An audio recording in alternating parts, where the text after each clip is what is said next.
அதிமுகவிலிருந்து பலர் விலகிய வண்ணம் இருக்கிறார்கள்.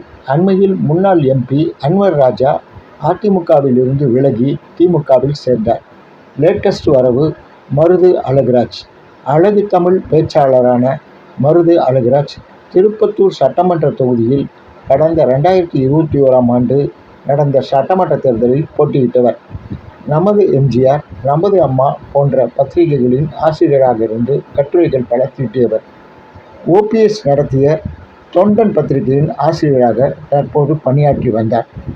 அவர் சற்று முன்பு முதலமைச்சர் மு.க. ஸ்டாலின் முன்னிலையில் திமுகவில் சேர்ந்தார்.